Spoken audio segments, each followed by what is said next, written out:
Motores síncronos y asíncronos. Voy a explicar cuál es el principio de funcionamiento de los motores síncrono y los motores asíncronos. El motor síncrono, como su nombre lo dice, es que va a estar sincronizado. ¿Dónde y cómo? Pues ahora lo vamos a analizar. Lo primero que hacemos en este tipo de motor es energizar el rotor con un voltaje de corriente continua, conectando los electrodos a las escobillas. Recordemos que los motores de corriente continua se excitan al energizar el colector, llevando la corriente a las escobillas y luego estas con el contacto de las delgas. En este caso no. Estos motores tienen colector, pero se les excita energizándolos por mediación de unos anillos. En la imagen se analiza entre anillo y colector.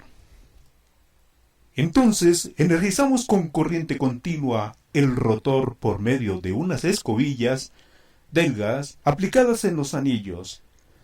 Después de energizado, se presenta una línea de fuerza o un campo magnético en el rotor. Seguidamente, energizamos con corriente alterna. Primero con un voltaje de corriente continua al rotor y luego alterna al estator. Al energizar al estator se obtiene otro campo magnético, haciendo que éste atraiga o rechace el campo magnético del rotor, a lo que llamamos atracción y repulsión de los dos campos magnéticos, y de esa manera el motor gira. ¿Por qué se dice que está síncrono? Está sincronizado. Mira, ¿por qué gira a la misma velocidad el rotor? Este rotor va a llegar a correr la misma velocidad que la frecuencia de corriente alterna que aplicamos al estator. Os lo explico. Cuando aplicamos corriente alterna al estator, a la parte estática, creamos un campo magnético giratorio. Ese campo magnético giratorio irá a la velocidad de sincronismo. Significa que cuando más intensidad de corriente, más rápido va a ir ese campo magnético. Ese campo magnético va a estar girando a la velocidad de sincronismo. ¿Qué es lo que va a provocar con el rotor? Que el rotor va a intentar llegar a correr ahí a la misma velocidad que el estator, que el campo magnético del estator, como dice que la frecuencia de corriente alterna que aplicamos al estator, por eso cuando llega a la misma velocidad se dice que está síncrono. ¿Vale ahora la diferencia que hay con el motor asíncrono? Es que aplicamos corriente alterna al estator generando un campo magnético giratorio. Un campo magnético, pero en este caso no excitamos con corriente continua al rotor. No lo energizamos con energía de corriente continua, porque es un motor de inducción.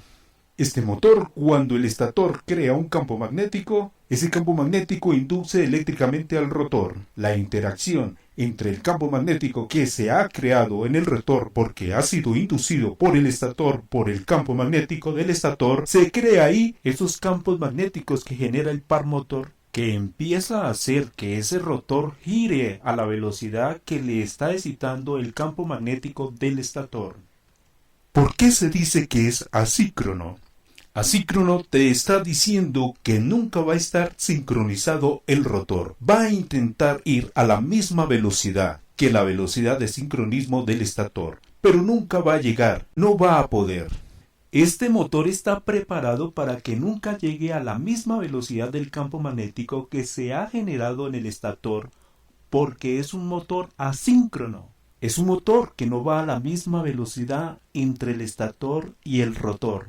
La única diferencia que existe entre estos dos motores es que el síncrono se le energiza con corriente alterna y corriente continua y llegan a la misma velocidad uno de otro.